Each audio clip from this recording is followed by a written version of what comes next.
desde 2006, então tem um tempinho já que eu estou participando com vocês.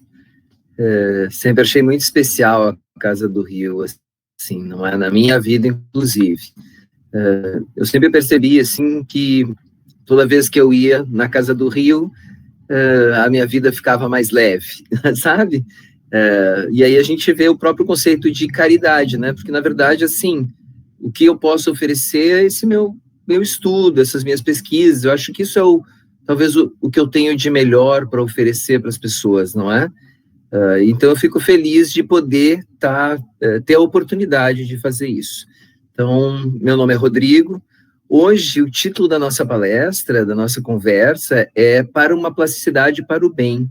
Por uma plasticidade para o bem, não é? Eu coloquei uma neuroplasticidade, porque a gente vai falar um pouquinho sobre o cérebro, mas eu estou ampliando um pouquinho as minhas pesquisas, porque eu percebo que não é só uma plasticidade do cérebro que ela é para o bem, mas é uma plasticidade também do nosso sistema digestório para o bem, é uma plasticidade das nossas capacidades sensoriais para o bem, é uma plasticidade do nosso sistema cardiovascular que pode ser para o bem.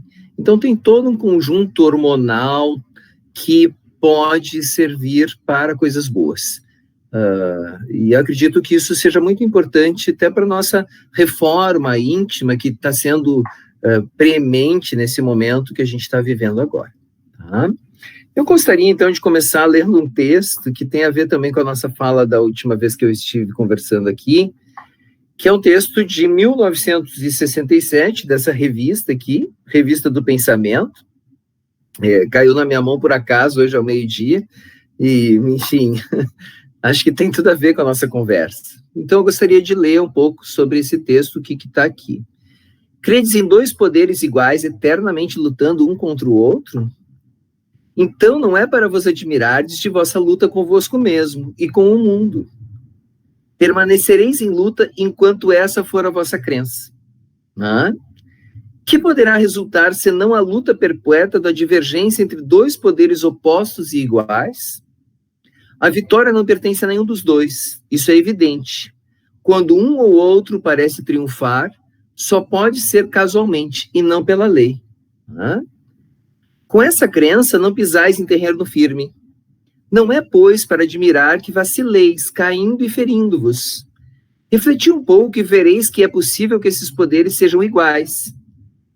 Se existe a lei e não a sorte, um deve ser mais forte que o outro. Dizeis que o mal é maior. Estais acostumado a vê-lo tão espalhado no mundo? Impõe-se-vos ele por toda parte? Olha que interessante essa ideia, não é?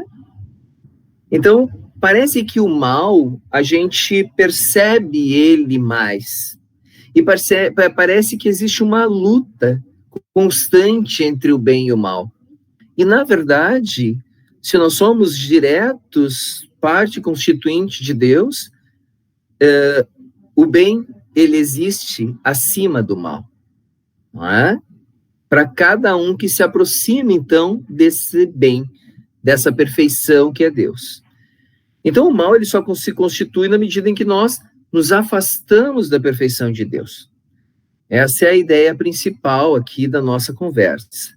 E eu tenho estudado, então, mecanismos corpóreos, fisiológicos, neurais, de como talvez nós possamos nos aproximar fisicamente mesmo, né? Porque se a gente não se aproxima do nosso corpo, o nosso espírito, nesse momento de pessoas encarnadas, dificilmente vai se aproximar também de Deus. Então, eu tenho me interessado muito por essa questão de como se aproximar da perfeição de Deus corporeamente. Vou começar a minha apresentação, então, tá? André, vou iniciar aqui a apresentação do PowerPoint para eu dar seguimento nessa ideia, então, tá bom?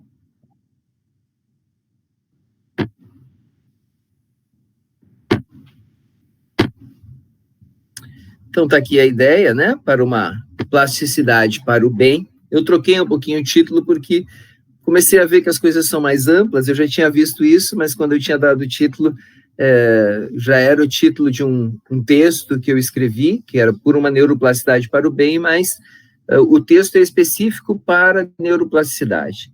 Nesse caso aqui, a gente vai discutir coisas um pouquinho mais amplas sobre o que é essa plasticidade.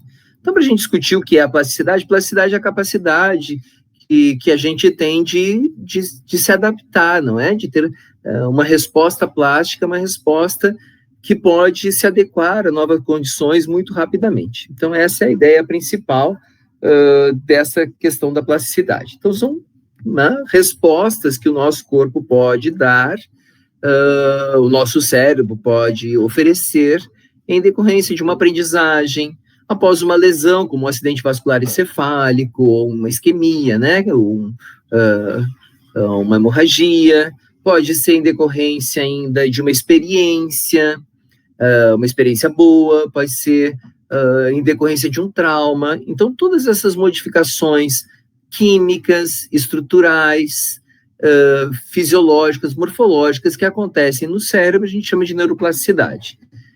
Mas essas respostas, elas acontecem também na nossa pele, não é? Eu trabalho com deficientes visuais e a gente tem que avaliar, então, por exemplo, a capacidade que um determinado deficiente visual tem de sentir variações de calor na superfície, não é? Então, ele coloca a mão, como ele é deficiente visual, ele é cego, talvez ele não consiga, ele não enxerga, mas ele tem uma percepção do calor da superfície que talvez as pessoas que têm a visão completa não conseguem perceber. Né? Eu gosto muito do filme do Ray Charles, não é? Que é o filme Ray, e aí mostra, ele começa a ficar cego e ele começa, então, a perceber o mundo por meio dos sons, não é? Então, é que ele se torna um grande músico, não é mesmo? E ele começa a escutar o mundo diferentemente de uma pessoa que tem a visão completa, escutaria o mundo. Então, isso também é uma forma plástica dos nossos sistemas sensoriais responderem. E existem ainda maneiras de plasticidades de respostas no nosso sistema digestório, que interferem nas nossas emoções, que interferem nos nossos pensamentos. Então, a maneira como nós nos alimentamos, daquilo que nós nos alimentamos, interfere enormemente nas nossas respostas fisiológicas, inclusive comportamentais e emocionais. E já que a gente está no meio de uma pandemia viral, não é? Existe uma variabilidade, uma plasticidade muito maravilhosa, então uma variabilidade de resposta do nosso sistema imune. E existem maneiras de estimular esse sistema imune a oferecer respostas mais plásticas e poder adaptar o organismo, então, a uma ameaça como uma pandemia viral. Tá? Então, por isso, o conceito de plasticidade aqui para nós, eu ampliei ele um pouquinho para além da neuroplasticidade, porque me parece importante nós discutirmos agora essa plasticidade, que é uma plasticidade fisiológica mais ampla.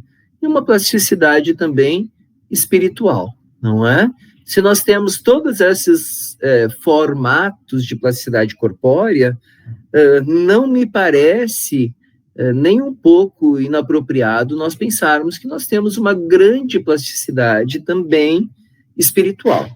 Isso significa que nós podemos oferecer uma gama variada, muito grande, né, de respostas aos estímulos espirituais que nós recebemos e também aos estímulos espirituais que nós oferecemos para as outras pessoas. Então, quando a gente pensa no corpo, eu sou um fisiologista, então eu tenho que pensar no corpo, e quando eu penso que o corpo se comporta de uma determinada maneira, não tem como eu não pensar que o espírito também tem essa possibilidade de comportamento. Por isso, a ideia de que existem maneiras de o nosso corpo produzir uma plasticidade benéfica para o bem, que se aproxime mais de uma perfeição, da perfeição de Deus, e essa plasticidade, ela se arranja e ela é possível também do ponto de vista espiritual. Tá?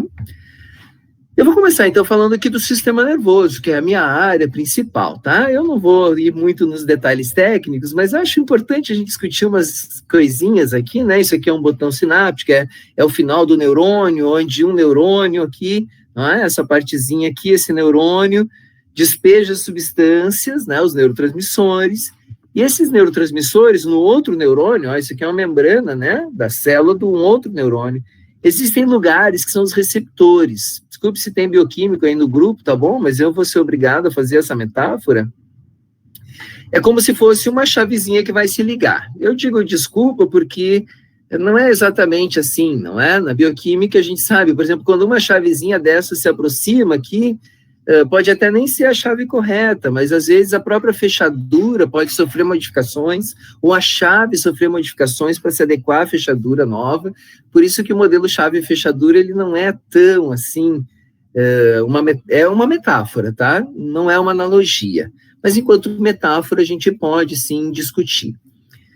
Muitos psicofármacos, inclusive, que são utilizados, a maior parte dos psicofármacos, ou eles mimetizam a ação dessas substâncias que são despejadas aqui, os neurotransmissores, ou ainda elas aumentam a concentração do neurotransmissor aqui nessa região, fazendo com que haja uma maior resposta da célula nervosa aqui, tá?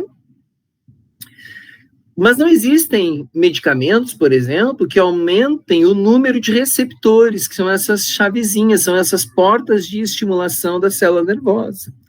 Eu estou dando exemplo aqui da dopamina, porque a dopamina é uma substância muito importante no nosso cérebro, não é? Ela está relacionada ao nosso sistema de recompensa, ao sistema do prazer. Ela está relacionada também à motricidade fina, está relacionada à concentração, a várias formas de aprendizagem. Então, é muito importante a gente discutir sobre a dopamina nesse aspecto, principalmente pelo sistema de recompensa, esse sistema do prazer no cérebro. E a gente sabe que nós somos hedonistas, nós somos imediatistas no prazer, nós não sabemos adiar uma gratificação, a gente já quer fazer uma coisa e já ganhar o prêmio logo ali depois. E isso são coisas bastante negativas, que podem abrir caminhos, por exemplo, para drogas, como o álcool, e outras drogas psicoestimulantes, como o cigarro, a cocaína, as anfetaminas. Então é importante a gente discutir sobre essa substância, esse neurotransmissor, porque ele está envolvido em questões bem interessantes dos nossos defeitos, das nossas imperfeições que nos afastam de Deus, não é? Mas o mais interessante é que existe uma genética para isso, existem genes que são responsáveis por produzir esses receptores, essas fechaduras. E nós temos, então, um número limitado de possibilidades para produzir isso. Algumas pessoas têm mais genes para produzir esses receptores, outras têm menos genes e, portanto, precisam estimular muito mais o cérebro para sentir a mesma quantidade de prazer daquela pessoa que tem mais genes para produzir isso.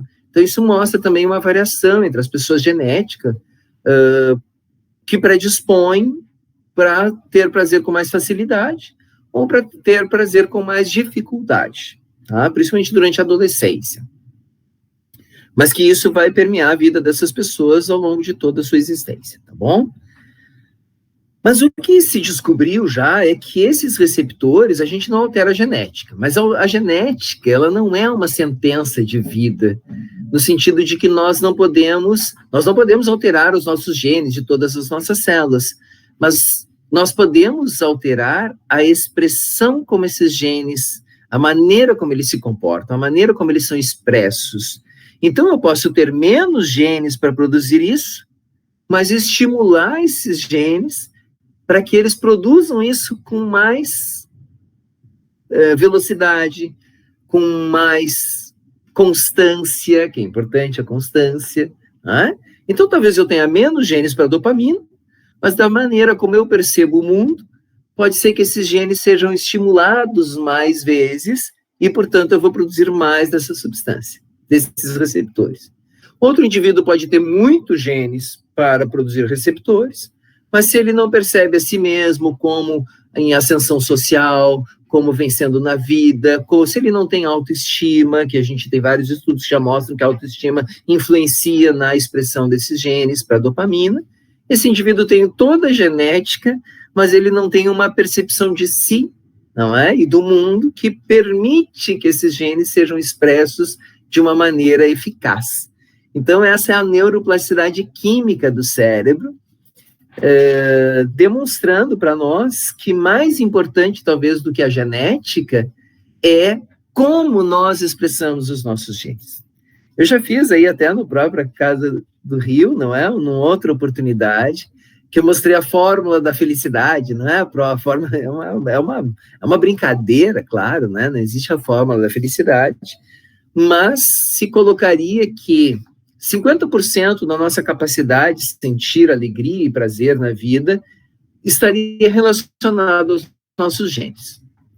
10%, apenas 10%, estaria relacionado às nossas circunstâncias.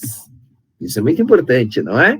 Apenas 10% as circunstâncias que estão sendo postas na nossa vida. E 40% dessa fórmula tem a ver com as nossas atitudes e a nossa percepção do mundo e de nós mesmos. Então, olha que interessante, né? Isso é uma brincadeira, mas não é uma brincadeira séria, porque essa fórmula foi determinada por profissionais da psicologia positiva. Então, existem estudos que balizaram a construção dessa fórmula. Então, por mais que ela seja uma fórmula, assim, uma maneira brincalhona, não é? Porque não existe matemática da felicidade dessa maneira. Mas ela tem um fundo de pesquisa por trás dela, então a gente não chegou nesses números assim aleatoriamente, eles são uma média da resposta das pessoas com relação à felicidade e ao prazer. Então, só para mostrar aí esse primeiro tipo de plasticidade para a gente, essa química, que tem a ver então com a química do prazer, a química do sistema de recompensa, e que nós podemos alterar essa química, já que ela é plástica, a partir principalmente das nossas atitudes. Que tipo de atitude, então, pode aumentar a produção de receptores para dopamina?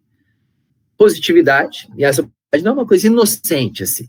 Tá? Não é, o mundo está tudo ótimo, né? Porque isso pode ser tão patológico quanto você pensar que o mundo está sempre desabando na sua cabeça. É tão perigoso quanto. Mas é uma positividade no sentido de ser propositivo na vida. Então, quando a gente pensa em positividade, não é achar que o mundo é uma maravilha, não é essa a ideia.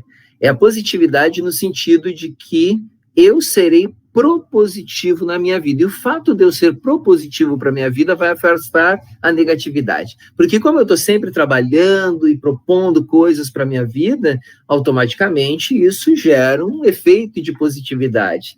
Então, o trabalho que se a gente gosta do que faz, a gente se dedica àquilo que a gente faz, a nossa família, que a gente se dedica à nossa família e gosta disso. Então, todas essas coisas que nós somos proativos, não é?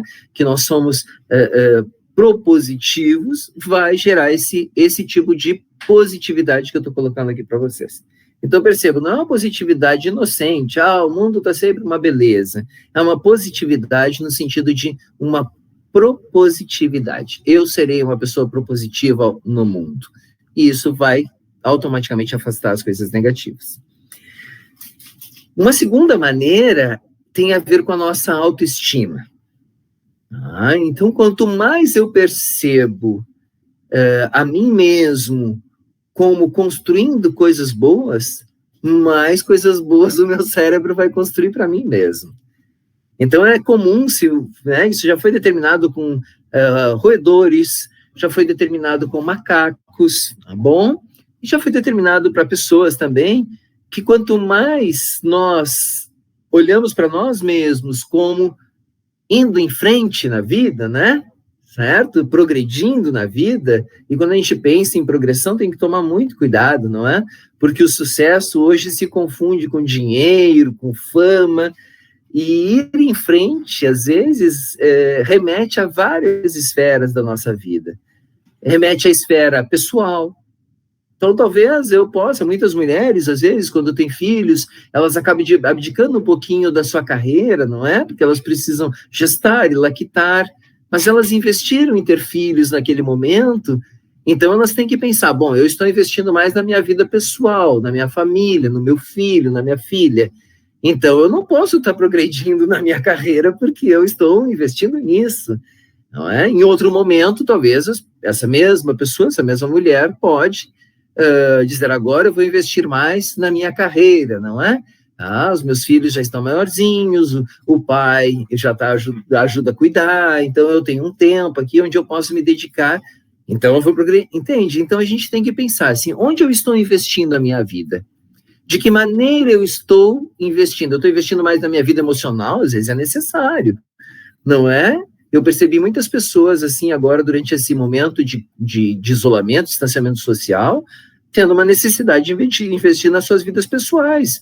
Pô, não dá para investir na vida profissional, porque ficou difícil, né? Tá um pouco de... A gente está passando uma crise social e econômica, não dá para investir mais em dinheiro. Agora não é um momento que talvez, sabe, está uma crise econômica, então talvez não é um momento de querer fazer muito dinheiro, mas talvez é fazer bem feito na sua vida pessoal e emocional com o pouco dinheiro que se tem. Eu vi muitas pessoas perdidas nisso, sabe? Acabou a carreira, acabou a grana, não dá mais para fazer muito dinheiro, e aí a vida acabou também. Então, perdeu um pouco esse feeling, esse caminho.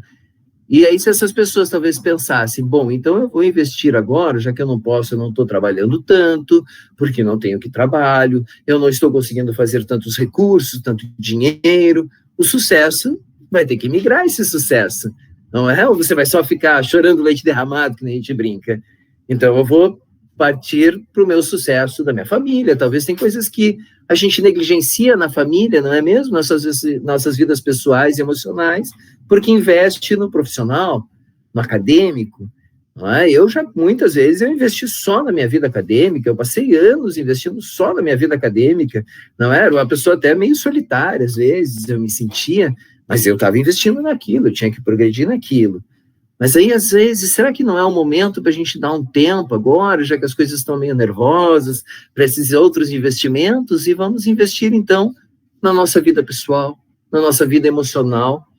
E aí a gente estava conversando, né, com o André aí no início, uma boa leitura, a leitura de outros textos diferentes daqueles que a gente lê, diferentes daqueles jornais cheios de tragédias, não é mesmo? Então, talvez seja um momento diferente das nossas vidas, que nós teríamos que investir diferentemente para permanecermos propositivos e permanecermos nos vendo enquanto pessoas, percebendo a si mesmos, enquanto pessoas que estão indo em frente, que estão progredindo em algum aspecto da sua vida.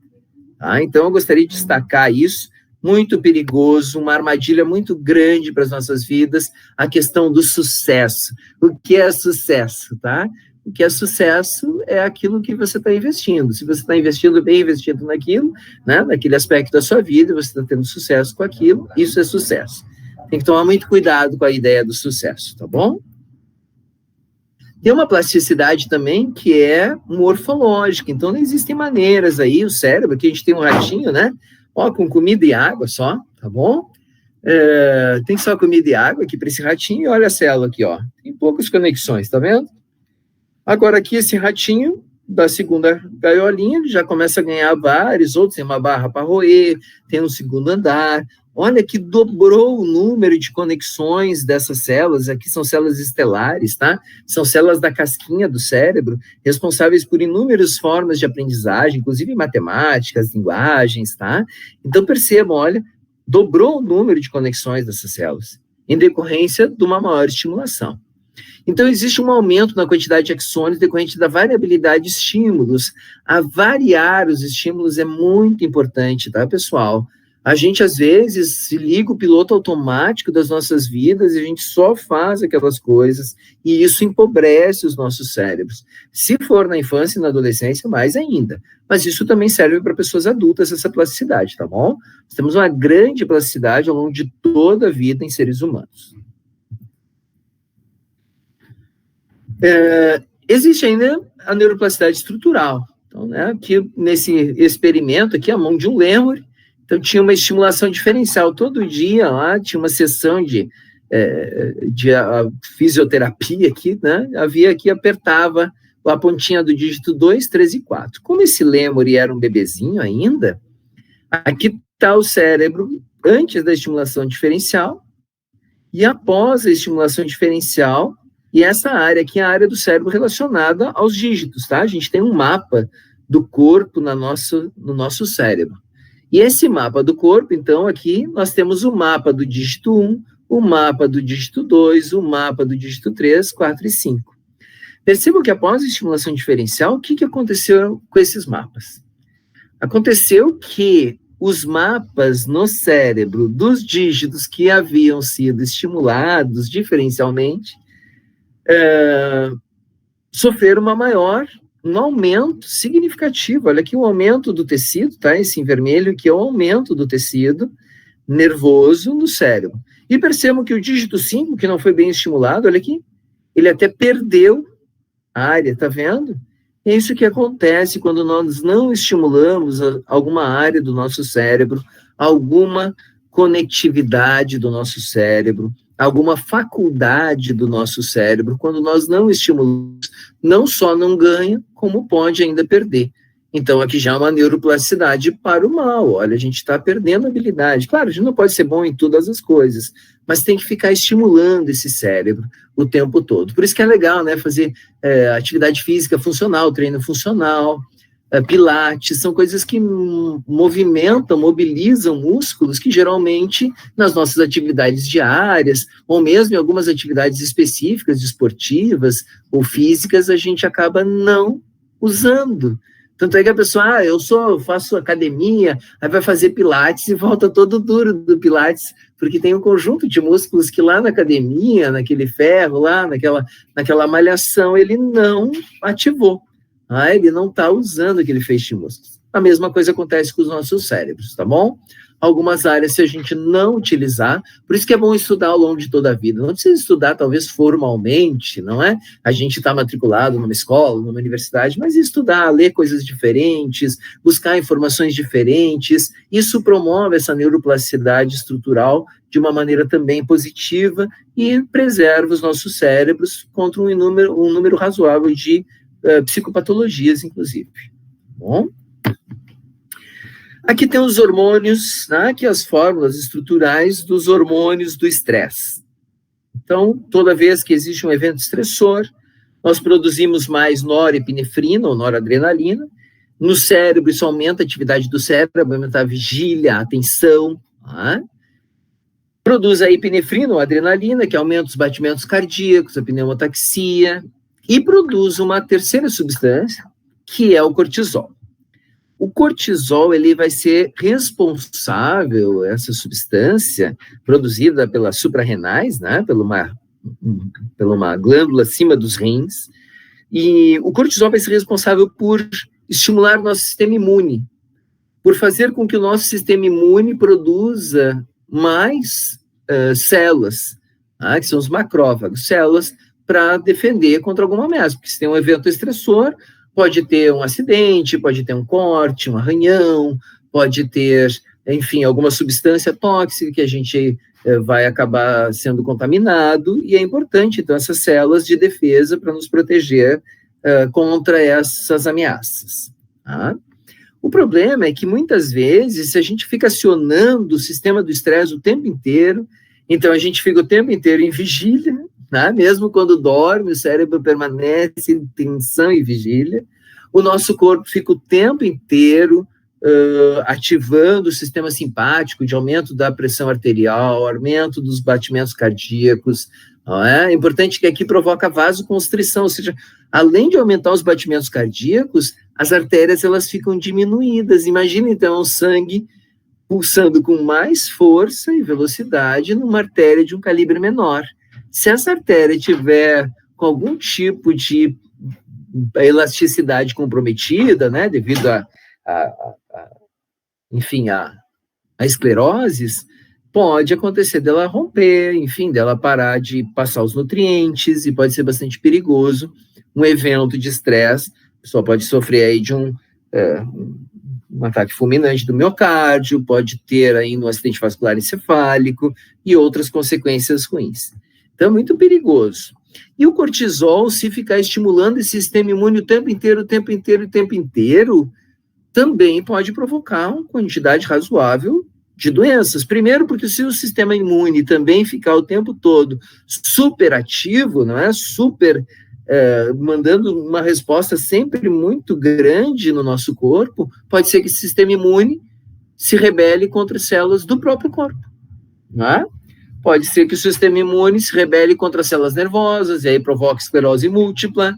pode ser células da pele, e aí provocar um lúpus pigmentoso, pode ser ainda células do pâncreas, e aí promover diabetes do tipo 2, diabetes mellitus, adquirida. Tá? Então, tem um conjunto de doenças, que a gente chama de doenças autoimunes, que advém dessa resposta estressora muito elevada. Olha, aí já é uma neuroplasticidade também, né, um exemplo ruim, uma neuroplasticidade talvez deletéria.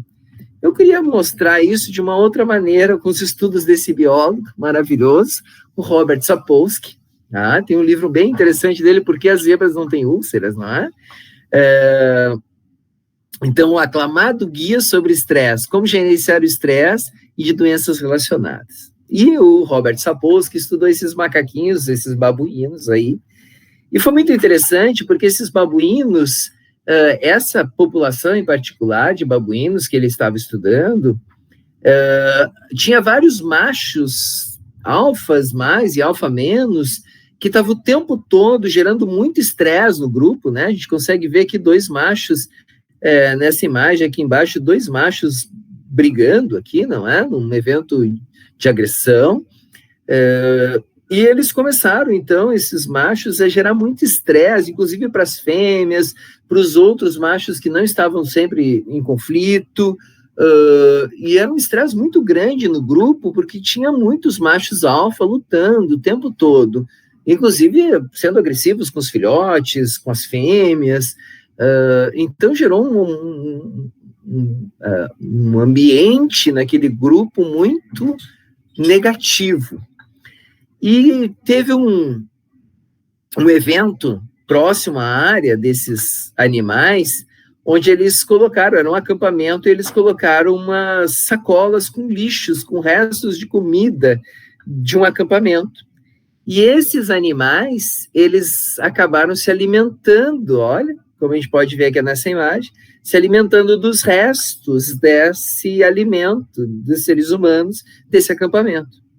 Só que muitos desses alimentos estavam contaminados com o bacilo da pneumonia, tá? Com patógenos, além da pneumonia, mas com outros patógenos. Mas a pneumonia foi, digamos assim, o patógeno que mais acometeu essa população. Adivinhem quais foram os indivíduos dessa população de babuínos que praticamente todos morreram.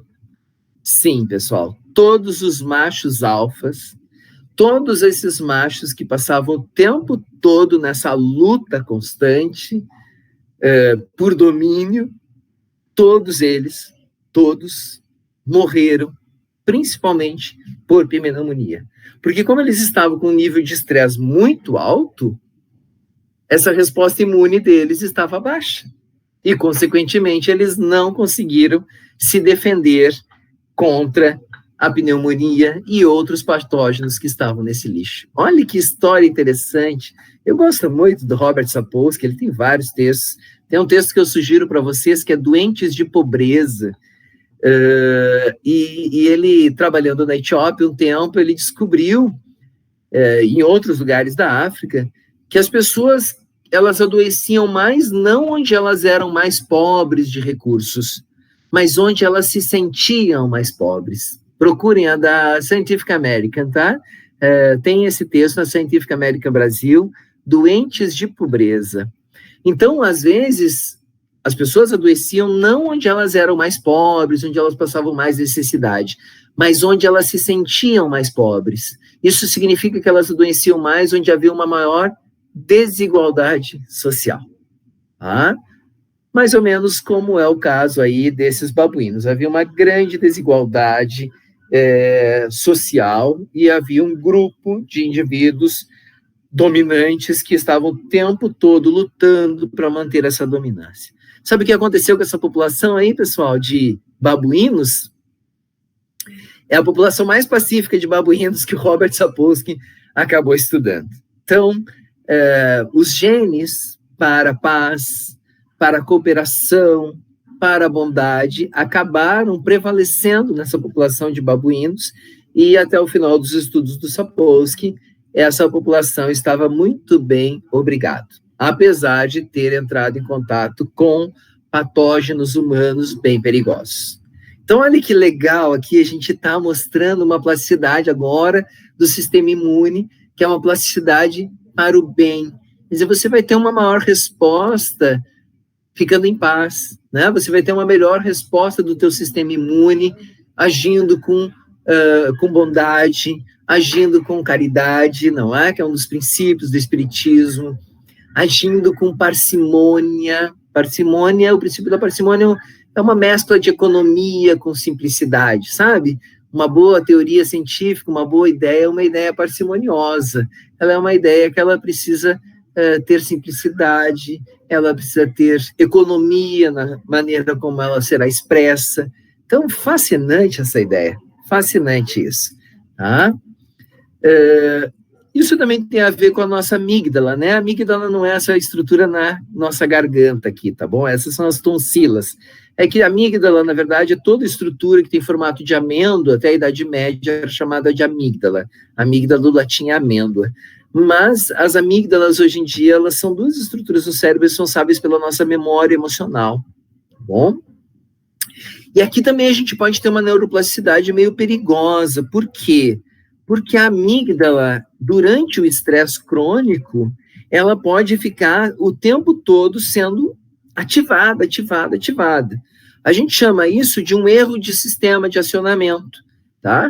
Então, no sistema que é o sistema de luta ou fuga, é um sistema necessário para a gente sobreviver, né? Se a gente não tiver medo das coisas, a gente não sobrevive também.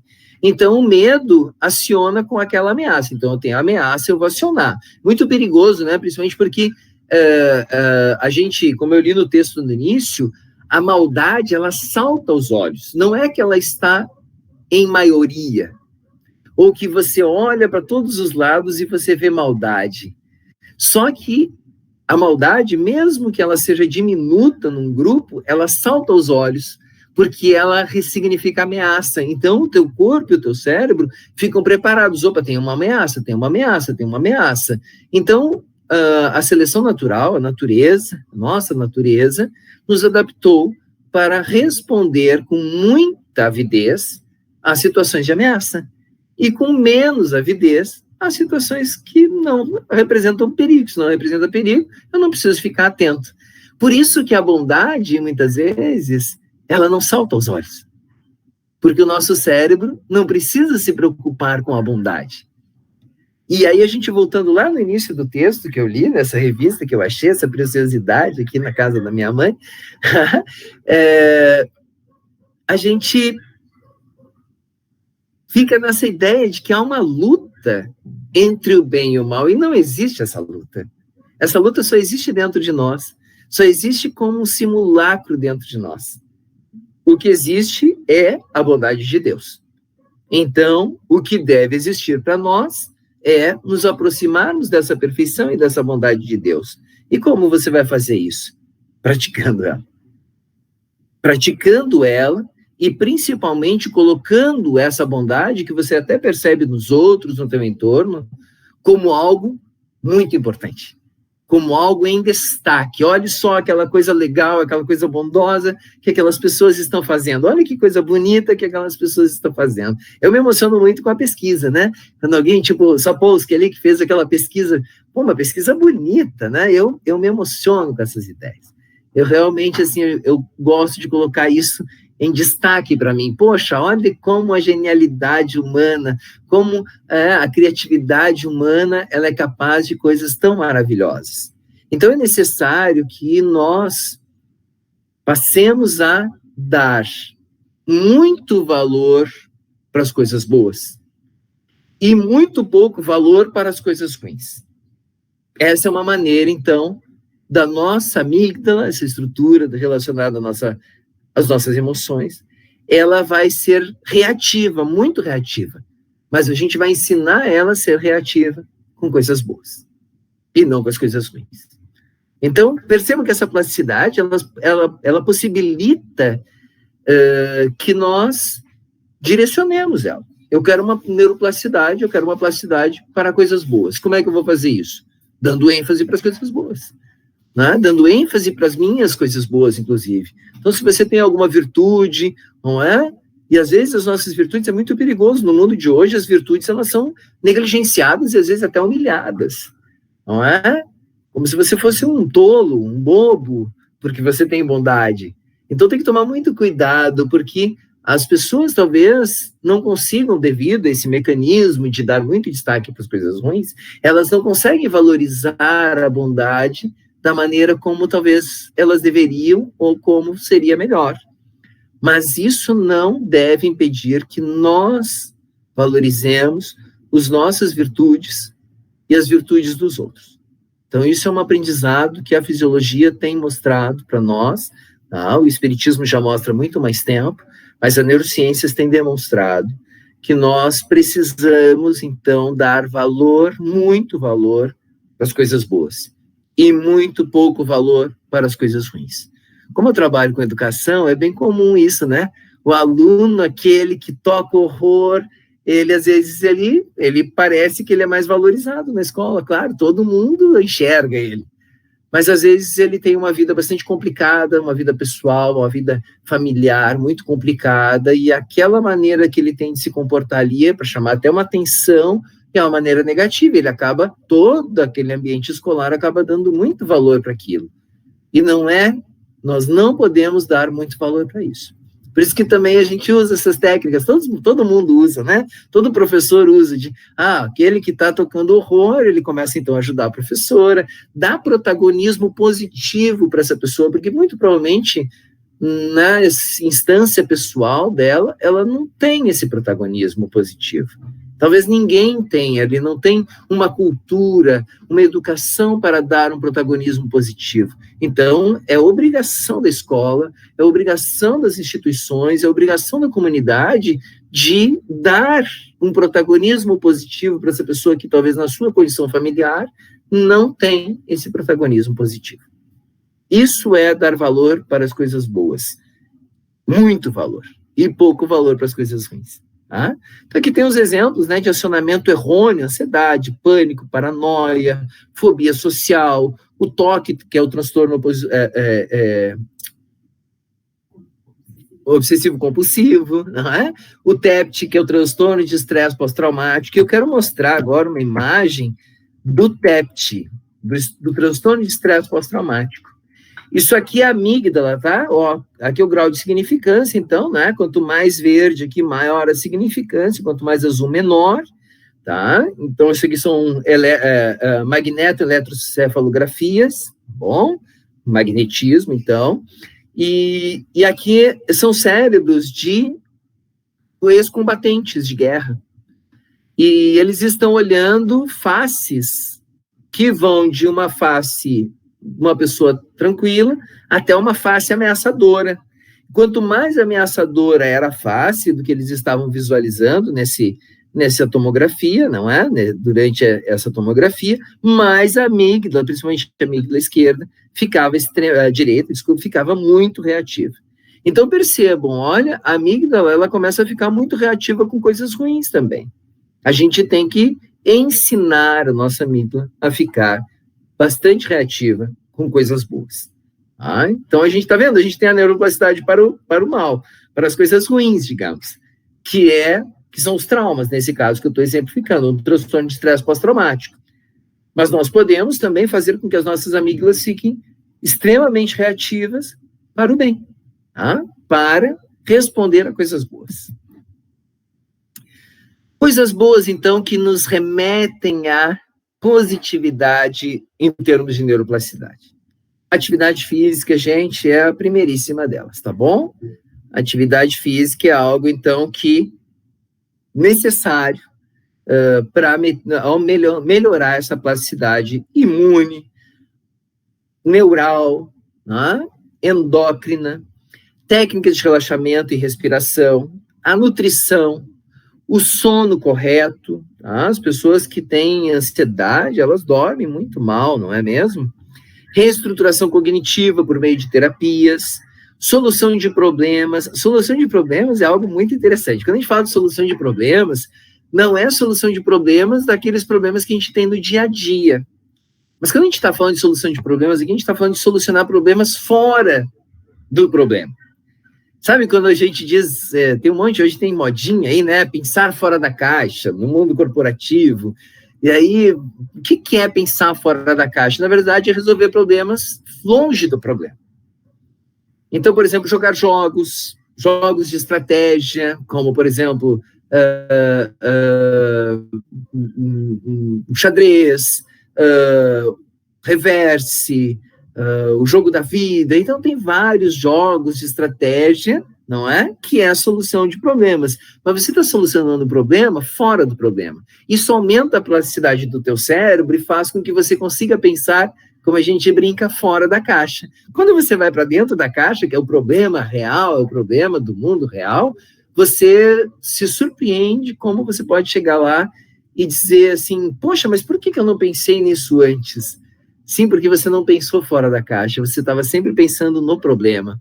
Porque o problema, ele faz com que a gente diminua o número de imagens mentais e diminui também a nossa criatividade, a nossa plasticidade e a nossa flexibilidade para resolver o problema. Por isso que é importante, quando a gente fala aqui solução de problemas, tá bom? É problema fora da caixa, não é o problema do dia a dia. É resolver problemas em outros espaços, tá bom? Aqui tem a pirâmide alimentar, mas é a pirâmide alimentar de Harvard, não aquela que foi oferecida pela bancada ruralista do Congresso e do Senado americano, tá? Que depois foi copiada aqui no Brasil. Então, isso aqui é uma pirâmide alimentar correta, aqui, com atividades físicas na base, óleos, né? Os grãos integrais, muitas frutas, verduras e legumes, tá bom? Depois aqui tem as carnes brancas, principalmente peixe, ovos, né? A dieta ovo-lácteo vegetariana é a melhor, tá bom? Quando a gente fala de lácteo, são derivados lácteos, porque daí a gente tem que colocar, na verdade, por exemplo, o queijo, né? Mas principalmente o queijo colonial, o queijo que tem lactobacilos ainda, iogurte, que tenha lactobacilos vivos, tá bom? Para poder melhorar a nossa flora intestinal e, inclusive, fazer um melhor uso dos nutrientes. Então, isso é importante também. Meditação de atenção plena, maravilhoso. Quando a gente fala de meditação, eu estou citando a meditação aqui, mas pode ser uma oração, tá bom? A oração é um exercício de atenção plena. Tanto é que tem vários estudos mostrando que quanto mais nós oramos, quanto mais nós rezamos, quanto mais nós fazemos as nossas orações com vontade, com fé e com força, maior é a resposta, maior a variabilidade de resposta do nosso sistema imune. Então, não é uma questão só espiritual, como a gente está dizendo, né? A questão espiritual está atrelada, nós que somos seres encarnados, está atrelada à questão corpórea. Então, quando nós fazemos a nossa oração, nós aumentamos a atividade, principalmente do córtex temporal, que é esse córtex do lado, que é o córtex social, e aumentamos também a atividade do nosso sistema imune, a variabilidade de respostas do nosso sistema imune. Tá? Isso é muito legal. Aumenta também o número de ondas gama. Eu gostaria de alertar que as ondas gama é o tipo de onda boa no nosso cérebro, tá? São ondas que nos deixam mais relaxados, mas as ondas gama também são as ondas eletroencefálicas que ocorrem em maior grau no cérebro dos bebês, dos recém-nascidos, das crianças. Então, é como se a gente, meditando, nós deixássemos nosso cérebro meio zerado, entendeu? Como se a gente voltasse lá num tipo de onda que é própria da nossa infância, da nossa fase de bebezinhos e recém-nascidos. Bom? Componentes fundamentais, então, para aumentar essa estimulação do cérebro, fazer com que a gente tenha uma resposta plástica boa, tá? Às novidades. E quando eu falo de novidade, não é uma coisa surpreendente. Às vezes a novidade é como eu disse, eu vou ler um texto diferente. Né? Como eu peguei essa revista aqui, Revista do Pensamento, talvez, em outro momento eu não olhasse ela, mas olha, eu estou procurando leituras novas para a minha vida, acabei achando essa revista aqui, foi bem legal eu ter achado essa revista aqui e ter lido ela hoje, tanto é que eu trouxe uma ideia dela para vocês, porque casou com o que eu estava pensando em conversar aqui. Variedade também, então, além de eu ter novidades, eu adicionar um outro tipo de leitura, por exemplo, estou citando a leitura, mas pode ser outro tipo de atividade, tá bom? Mas eu vou variar também dentro daquelas coisas novas que eu estou experimentando. E é muito importante os desafios. Bom, eu não estou entendendo isso muito bem nessa leitura, mas eu vou pesquisar isso melhor. Então, eu crio desafios para mim, eu quero entender mais disso, eu quero aprender mais sobre essa coisa, eu quero ter essa habilidade, não é?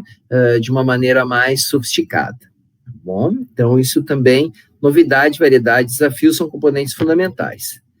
E atividades mais estudadas e utilizadas em estimulação do cérebro, ler, escrever, jogos de tabuleiro e cartas, palavras cruzadas, quebra-cabeças.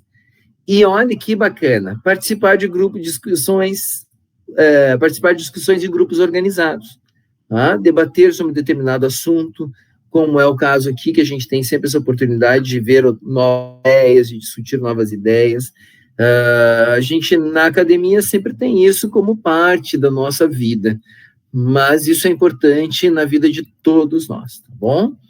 E quando a gente discute também questões em grupos organizados, é bom porque a gente, né, como está organizado, significa que a gente vai ter que ponderar ideias que são diferentes das nossas, o que, nesse momento de intolerância, é um exercício fabuloso, tá bom?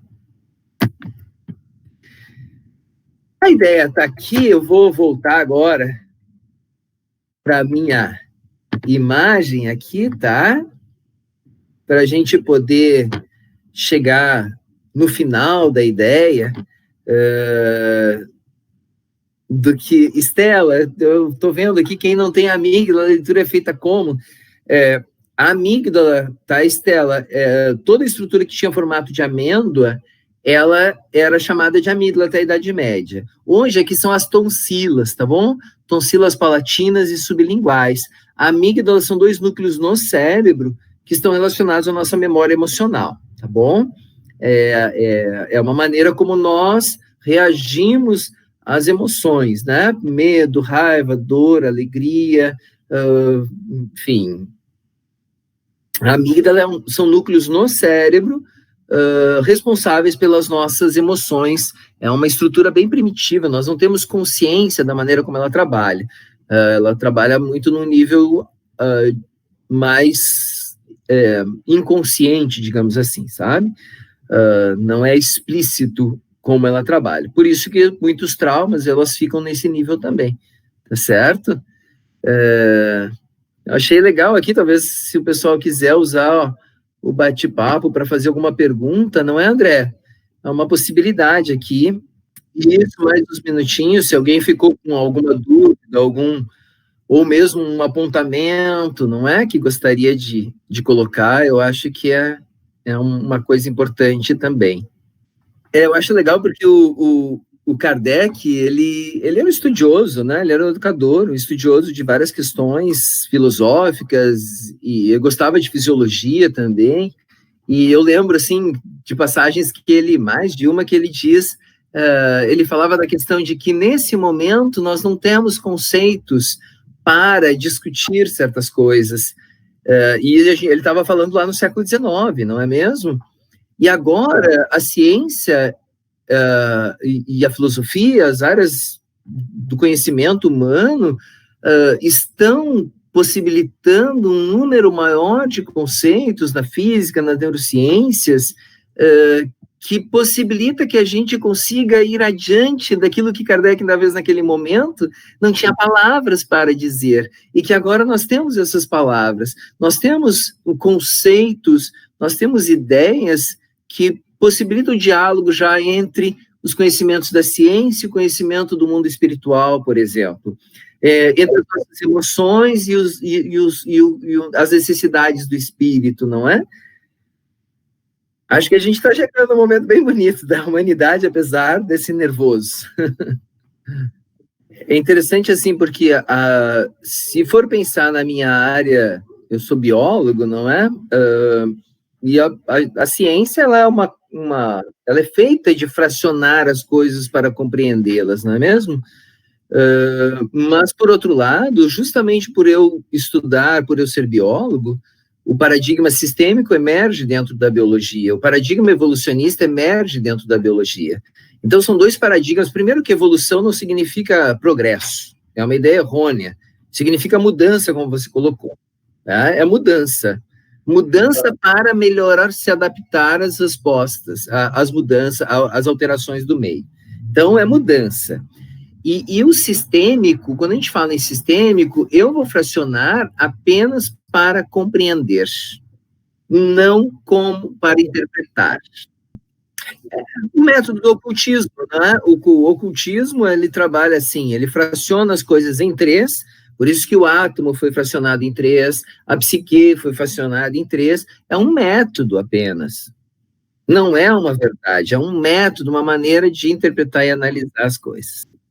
A Estela, que diz, vou estudar, vou ler um pouco mais sobre a amígdala, eu posso deixar o meu blog aqui, o site, pode ser, André? Que tem uns textos lá sobre estresse, tá?